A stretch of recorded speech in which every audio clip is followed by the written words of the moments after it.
ನೀನು ನಿಜವಾಗ್ಲೂ ಜನಪ್ರತಿನಿಧಿ ಆಗಿದ್ದರೆ ನಿಜವಾಗ್ಲೂ ನಿನ್ನ ಸ್ಥಾನಕ್ಕೆ ರಾಜೀನಾಮೆ ಕೊಡು.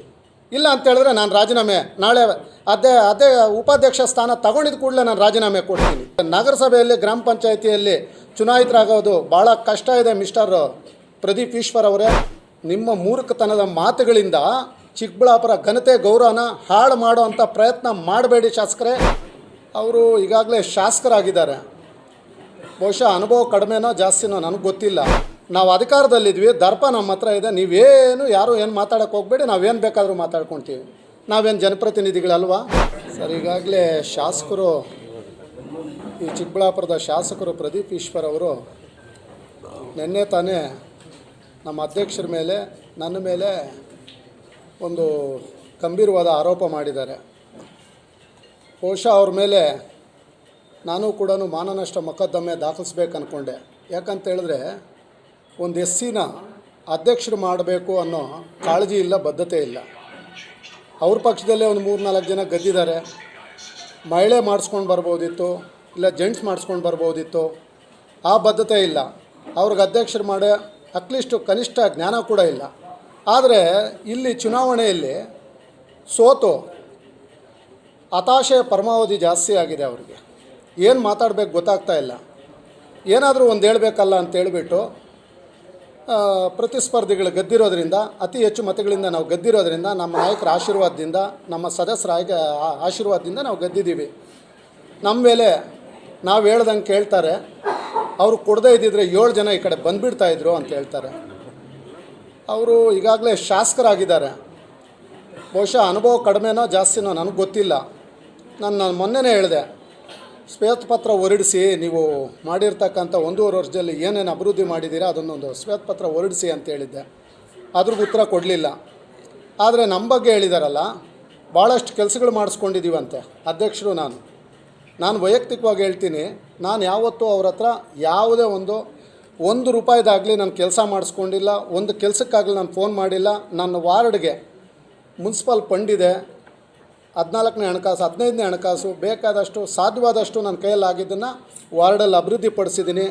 ಶಾಸಕರು ಯಾವುದಾದ್ರೂ ಅವ್ರ ಹತ್ರ ಪುರಾವೆಗಳು, ದಾಖಲೆಗಳು, ಇಲ್ಲ ಏನಾದರೂ ವಿಡಿಯೋಗಳಿದ್ದರೆ ಅವರು ಬಹಿರಂಗ ಪಡಿಸ್ಲಿ ಅಂತ ಹೇಳ್ತೀನಿ. ಇಲ್ಲ ಅಂತೇಳಿದ್ರೆ ಇಂಥ ವಿಚಾರಗಳಲ್ಲಿ ನಮ್ಮ ಒಂದು ಮಾನದ ಮೇಲೆ ನೀವು ಮಾನಹಾನಿ ಮಾಡಬೇಕು ಅಂತೇಳಿ ತಾವು ಪ್ರಯತ್ನ ಮಾಡೋದೇ ಆಗಿದ್ದರೆ ಒಂದು ರೀತಿ ನಾನು ಚಾಲೆಂಜ್ ಮಾಡ್ತೀನಿ. ಸ್ವಾಮಿ ನೀವು ಬಂದು, ನಾನು ಹೇಳಿದೆ ಮೊನ್ನೆನೂ ಚಾಲೆಂಜ್ ಮಾಡಿದ್ದೀನಿ, ಬಹಿರಂಗವಾಗಿ ಚರ್ಚೆಗೆ ಬನ್ನಿ ಅಂತೇಳಿ. ಈ ವಿಚಾರದಲ್ಲಿ ಚರ್ಚೆಗೆ ಬನ್ನಿ. ನೀವು ನಗರಸಭೆ ಆವರಣದಲ್ಲಿ ನಾವೆಲ್ಲ ನಾಳೆ ನಮ್ಮ ಘೋಷಣೆ ಮಾಡೋದಿದೆ.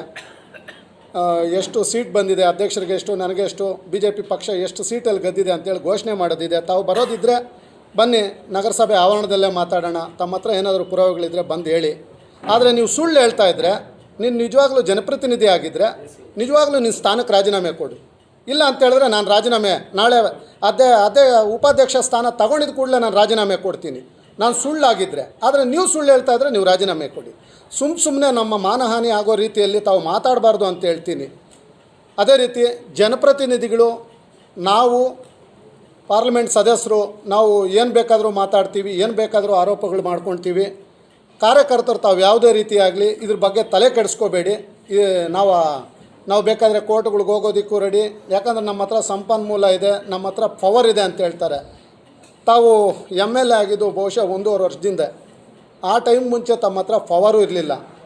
ಆದರೆ ಕಾರ್ಯಕರ್ತರಿಂದ ತಾವು ಆಯ್ಕೆ ಆಗಿದ್ದೀರಿ ಅಂತ ಮರೆತು ನಾವು ಅಧಿಕಾರದಲ್ಲಿದ್ವಿ, ದರ್ಪ ನಮ್ಮ ಹತ್ರ ಇದೆ. ನೀವೇನು ಯಾರು ಏನು ಮಾತಾಡೋಕ್ಕೆ ಹೋಗಬೇಡಿ, ನಾವೇನು ಬೇಕಾದರೂ ಮಾತಾಡ್ಕೊತೀವಿ. ನಾವೇನು ಜನಪ್ರತಿನಿಧಿಗಳಲ್ವಾ? ನಮ್ಮನ್ನೇನು ಆಯ್ಕೆ ಮಾಡಿಲ್ವಾ ಜನ? ಒಂದು ಸಾರಿ ನಗರಸಭೆ ಎಲೆಕ್ಷನ್ಗೆ ನಿಂತು ನೋಡಿ. MLA ಎಲೆಕ್ಷನ್ನಲ್ಲಾದರೂ ಯಾವುದೋ ಒಂದು ಹಳ್ಳಿಯಲ್ಲಿ ಓಟ್ ಬರುತ್ತೆ, ಯಾವುದೋ ಒಂದು ಹಳ್ಳಿಯಲ್ಲಿ ಓಟ್ ಬರೋದಿಲ್ಲ. ಪಂಚಾಯತಿಗಳಲ್ಲಿ ಯಾವುದೋ ಒಂದು ಪಂಚಾಯತಿಗಳಲ್ಲಿ ಬರುತ್ತೆ, ಹೋಗುತ್ತೆ. ಆದರೆ ನಗರಸಭೆಯಲ್ಲಿ ಗ್ರಾಮ ಪಂಚಾಯತಿಯಲ್ಲಿ ಚುನಾಯಿತರಾಗೋದು ಭಾಳ ಕಷ್ಟ ಇದೆ ಮಿಸ್ಟರ್ ಪ್ರದೀಪ್ ಈಶ್ವರ್ ಅವರೇ. ಯಾಕಂತ ಹೇಳಿದ್ರೆ ನಾನು ಮೊನ್ನೆನೇ ಹೇಳಿದೆ, ಕೇಶವ ರೆಡ್ಡಿ ಸಾರ್ ಅವ್ರಿಗೆ ಅವರ ಅನುಭವದಷ್ಟು ನೀವು ವಹಿಸಿಲ್ಲ ಅಂತ ಹೇಳಿದೆ. ಏನು ಹೇಳ್ತೀರಾ? ಒಂದೇ ದಿನಕ್ಕೆ ನಿಮಗೆ ವರ್ಷ ಚೇಂಜ್ ಮಾಡಿದ್ರಿ. ಏನಂತೇಳಿ ನಮ್ಮ ಸಂಸದರು ಅವ್ರ ತಂದೆಯವ್ರ ಬಗ್ಗೆ ಮೊದಲು ಪ್ರಸ್ತಾಪ ಮಾಡಿದ್ದು ತಾವೇ. ಅದೇ ರೀತಿ ನಮ್ಮ ಅಧ್ಯಕ್ಷರು ಮತ್ತು ನಮ್ಮ ಪಕ್ಷದ ಮುಖಂಡರು ಆವತ್ತೋಗಿ ನಾವು ಪತ್ರಿಕಾಗೋಷ್ಠಿ ಕರೆದು, ಪತ್ರಿಕಾಗೋಷ್ಠಿಯಲ್ಲಿ ತಮ್ಮ ಒಂದು ಅವಾಚ್ಯ ಶಬ್ದದ ಬಗ್ಗೆ ನಾವು ನಾವು ನಿಮ್ಮನ್ನು ಪ್ರಶ್ನೆ ಮಾಡಿದಾಗ, ಮಾಧ್ಯಮದ ಮುಖಾಂತರ ಪ್ರಶ್ನೆ ಮಾಡಿದಾಗ, ಇಡೀ ಚಿಕ್ಕಬಳ್ಳಾಪುರ ಅಲ್ಲ, ಇಡೀ ರಾಜ್ಯದ ಜನತೆ ನಿಜವಾಗ್ಲೂ ಬಹಳ ಹೆಚ್ಚು ಕಮ್ಮಿ ಯೋಚನೆ ಮಾಡಿದ್ದಾರೆ. ಯಾಕಂತ ಹೇಳಿದ್ರೆ ಸುಧಾಕರ್ ಅವ್ರಿಗೆ ಒಂದು ಒಳ್ಳೆಯ ಹೆಸರಿದೆ ರಾಜ್ಯದಲ್ಲಿ. ಅವ್ರ ತಂದೆಯವ್ರಿಗೆ ಅವ್ರಿಗಿಂತ ಹೆಚ್ಚು ಹೆಸರಿದೆ.